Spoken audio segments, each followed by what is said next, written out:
वेदांत दर्शन। अब देखो, वेदांत, इसका सबसे पहले शाब्दिक अर्थ देखें, दो शब्द दिख रहे हैं, वेद प्लस अंत, वेद प्लस अंत। और देखो, वेद के अंतर्गत आपके ब्राह्मण ग्रंथ भी है, आरण्यक भी है और उपनिषद भी है। और ये किसकी बात कर रहा है? वेदों के अंत। तो वेदों के अंत का मतलब है वेदों का अंतिम भाग। और चूंकि वेदों का अंतिम भाग उपनिषद है, वेदों का अंतिम भाग उपनिषद है, इसलिए इसे वेदांत दर्शन भी कहते हैं और उपनिषद दर्शन भी कहते हैं, क्योंकि ये वेदों के अंतिम भाग पर आधारित है। और वेदों का अंतिम भाग उपनिषद है कि वेद जहां पर समाप्त होते हैं वहीं से उपनिषद प्रारंभ होते हैं। तो इसको हम उपनिषद का दर्शन भी कह देते हैं या फिर वेदांत का दर्शन भी कह देते हैं। मतलब वेदांत फिलॉसफी में आपको कुछ नहीं, उपनिषद में जो दार्शनिक विचार दिखाई दिए हैं वही दिखाई देंगे। उपनिषद के दार्शनिक विचार यही आपको दिखाई देंगे। और इन वेदांत फिलॉसफी की सबसे पहले इसका एकत्रण, वेदांत फिलॉसफी का सबसे पहले एकत्रण वादरायण ऋषि ने किया था। वादरायण ऋषि, और इन्होंने किताब लिखी थी ब्रह्म सूत्र।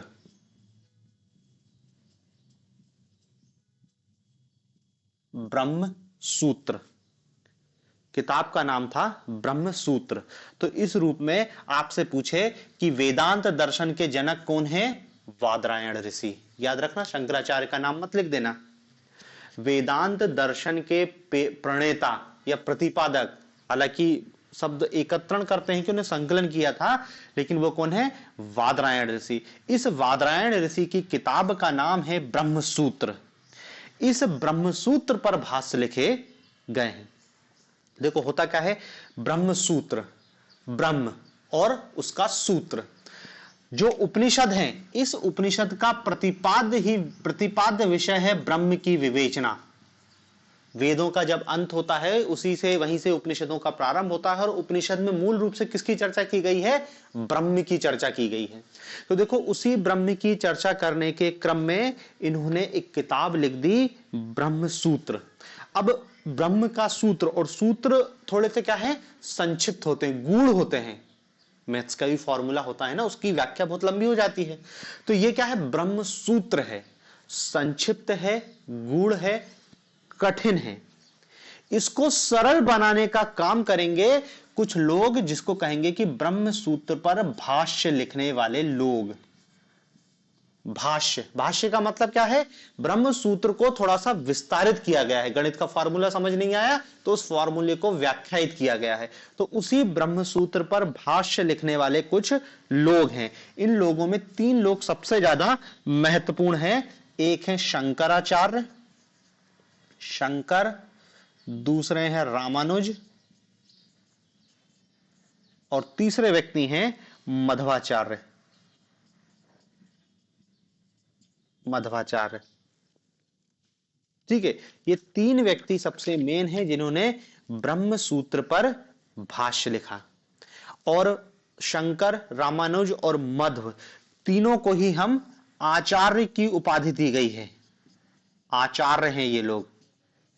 मतलब देखो, इसे तो आचार्य कोई भी लिख लेता अपने नाम के आगे, लोगों का तो नाम ही होता है आचार्य।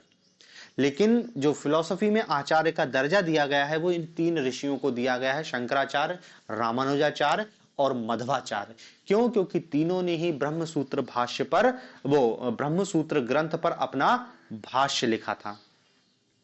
ठीक है, तो ये वेदांत। और देखो, इस वेदांत फिलॉसफी में ब्रह्म सूत्र के अतिरिक्त ब्रह्म सूत्र, फिर उपनिषद,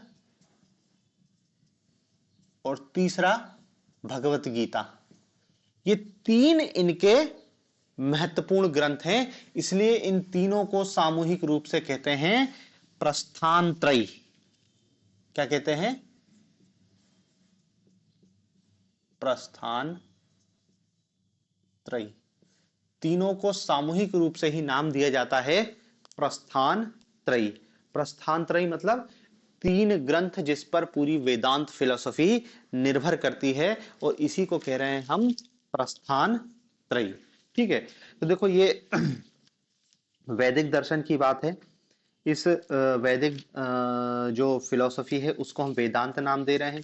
वेदांत नाम दो या उपनिषद का दर्शन नाम दो, बात एक ही है, क्योंकि ये जो वेदों का अंत है वो उपनिषदों से होता है। उपनिषदों का पहले ही बताया प्रतिपाद्य विषय क्या है, ब्रह्म की चर्चा। और इस ब्रह्म की चर्चा पर वादरायण ऋषि ने पूरा एक ग्रंथ लिख दिया है जिसका नाम है ब्रह्म सूत्र भाष्य। और ये ब्रह्म सूत्र भाष्य पर इस ब्रह्म सूत्र ग्रंथ पर तीन लोगों ने भाष्य लिखा है, शंकर, रामानुज और मध्व। इसलिए तीनों को भारतीय दर्शन में किसकी संज्ञा दी गई है, आचार्य की। ठीक है, देखो ये वेदांत। अब हम देखते हैं कि वेदांत पर जिन लोगों ने भाष्य लिखा उन लोगों ने अलग अलग एक एक संप्रदाय को जन्म दिया। तो हमसे पेपर में यही पूछते हैं कि निम्नलिखित में से कौन सा संप्रदाय वेदांत के संप्रदाय के अंतर्गत आता है या नहीं आता है, और सीधे से इस संप्रदाय के प्रवर्तक कौन हैं, प्रवर्तक पूछते हैं। और उसका सब्जेक्ट क्या है, तो वेदांत के संप्रदाय, वेदांत के संप्रदाय। सबसे पहला वेदांत का संप्रदाय है अद्वैतवाद, अद्वैतवाद। और इसके प्रतिपादक है शंकराचार्य,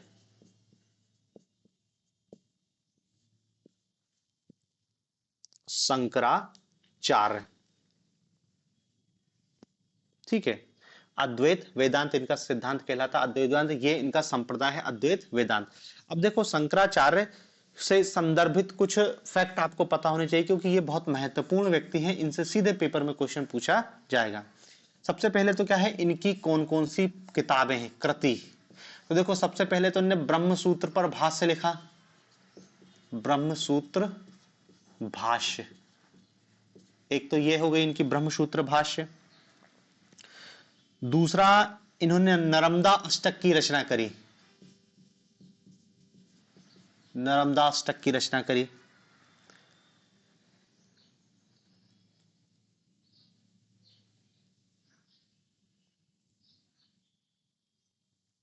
ठीक है, और इन्होंने और भी भाष्य लिखे, जैसे एक भाष्य लिखा व्यास सूत्रोपद, ये भी इनका एक भाष्य ग्रंथ है। शारीरिक भाष्य, शारीरिक भाष्य। ठीक है, फिर इन्होंने हिंदू धर्म के 4 मठों की रचना की, उत्तर दक्षिण पूर्व पश्चिम चारों मठ में। दक्षिण में श्रृंगेरी पीठ की रचना की, श्रृंगेरी पीठ रामेश्वरम तमिलनाडु में। शारदा पीठ द्वारका में।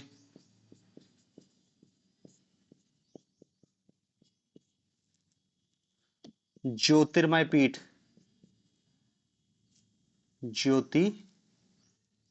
ज्योतिर्मठ, ये उत्तराखंड में है आपका, बद्रीनाथ जिसको कहते हैं। और फिर यहां पर है गोवर्धन पीठ पुरी, गोवर्धन पीठ पुरी। 4 मठों की स्थापना करते हैं। और ये शंकराचार्य को हिंदू धर्म के पुनर्संस्थापक के रूप में जाना जाता है। हिंदू धर्म को जो दार्शनिक आधार देने वाला व्यक्ति है वो शंकराचार्य है। 9वीं शताब्दी केरला, और उस केरला में पैदा होते हैं, लेकिन वहां से उत्तर में आते हैं। देखो पूरे उत्तर दक्षिण पूर्व पश्चिम चारों भारत के हिस्से में क्या करते हैं, ये मठों की रचना करते हैं। ठीक है, फिर इनके जो गुरु थे वो थे गौड़पदाचार्य। दो व्यक्तियों के नाम आपको याद रखने हैं। एक है गुरु गौड़पदाचार्य, ये इनके शिष्य हैं, मतलब शंकर इनके शिष्य थे। अब देखो ये तो इनकी फैक्चुअल बातें हैं, इसको तो वैसे भी जीएस में पढ़ते ही हैं हर व्यक्ति। हमको तो बस इतना याद रखना था कि इनका जो सिद्धांत है या इनका जो दर्शन है वो वेदांत के अंतर्गत आता है, और उसको नाम दिया गया है अद्वैतवाद। और अद्वैतवाद का सामान्य सा अर्थ होता है एक की सत्ता, दो नहीं है। अद्वैत का सामान्य अर्थ तो क्या होता है, दो नहीं। और यहां पर क्या बोलते हैं कि ब्रह्म ही एकमात्र सत्य है, बस यही इनका पूरा सत्य है। और जगत मिथ्या है। ब्रह्म सत्यम जगत मिथ्या किसका स्टेटमेंट है?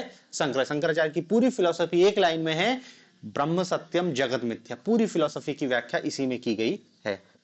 यह कहलाता है अद्वैतवाद। शंकराचार्य का दर्शन अद्वैतवाद। फिर इसमें दर्शन को दूसरा प्रतिपादक आते हैं रामानुजाचार्य, और ये अपना सिद्धांत देते हैं विशिष्ट द्वैतावाद। क्या नाम देते हैं? विशिष्ट।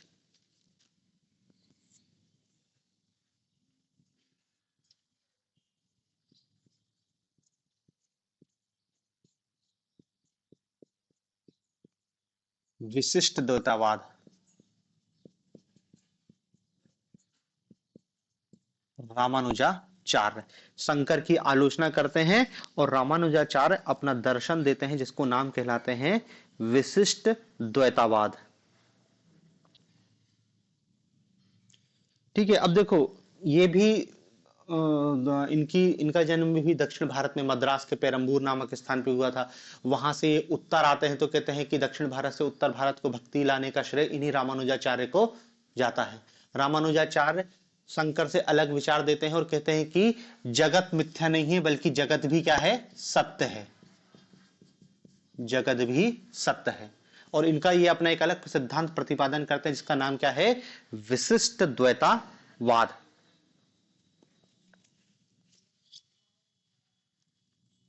ठीक है, फिर तीसरे इसमें आचार्य आते हैं मध्वाचार्य, और मध्वाचार्य का जो सिद्धांत है वो है द्वैतवाद। द्वैतवाद, मध्वाचार्य,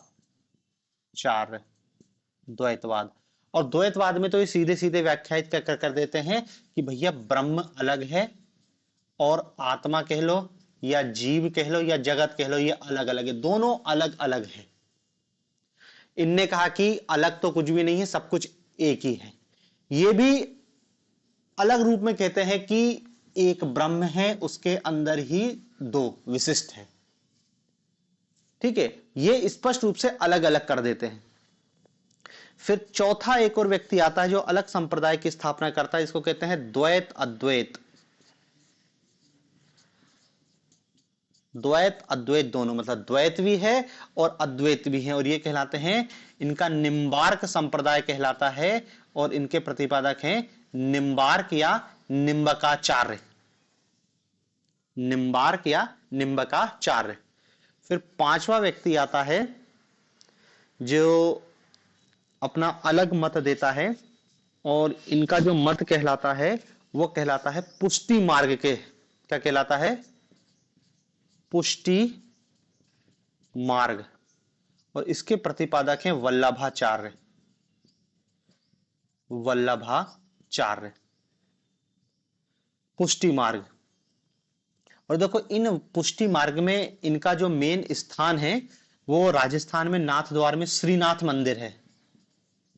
श्रीनाथ मंदिर, नाथ द्वार, राजस्थान। और इनके 8 कवियों का नाम महत्वपूर्ण है। इन्हीं के ग्रंथों की ये पूजा करते हैं 8 कवि। इन 8 कवियों में सबसे मेन है सूरदास। अष्टछाप कहते हैं उसको। वल्लभाचार्य के 8 शिष्य अष्टछाप, तो अष्टछाप के कवि 8 कवि हैं, इसमें से सबसे मेन है सूरदास। फिर एक और इनका संप्रदाय है अचिंत्या भेदा भेद। अचिंत्य भेदा भेद, अचिंत्य भेदा भेद। इसके प्रतिपादक हैं चैतन्य महाप्रभु। चैतन्य महाप्रभु, चैतन्य महाप्रभु। और इनका जो सिद्धांत संप्रदाय है वो कहलाता गौड़ीय वैष्णव। गौड़ीय वैष्णव, गौड़ीय वैष्णव।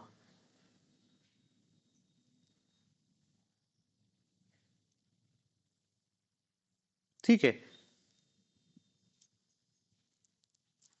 तो बस देखो वेदांत संप्रदाय में इतनी ही बातें याद रखना। अब बाकी क्या है ना कि फिलोसफी है पूरी, शंकराचार्य की फिलोसफी है कि उनका ब्रह्म सिद्धांत क्या है, आत्मा के बारे में क्या कहते हैं, ईश्वर के बारे में क्या कहते हैं, जगत के बारे में क्या कहते हैं।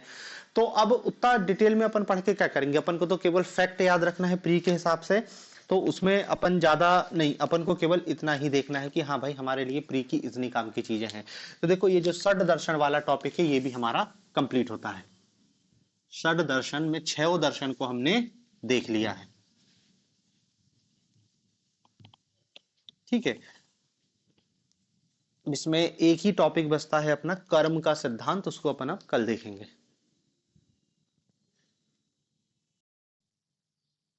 ठीक है, तो ये वेदांत और उसके संप्रदाय है। अद्वैतवाद शंकराचार्य, विशिष्ट द्वैतवाद रामानुजाचार्य, उनका संप्रदाय श्री संप्रदाय, द्वैतवाद मध्वाचार्य, उनका संप्रदाय ब्रह्म संप्रदाय, शुद्ध द्वैतवाद वल्लभाचार्य या विष्णु स्वामी, दोनों का नाम याद रखना, और उनका संप्रदाय है रुद्र संप्रदाय।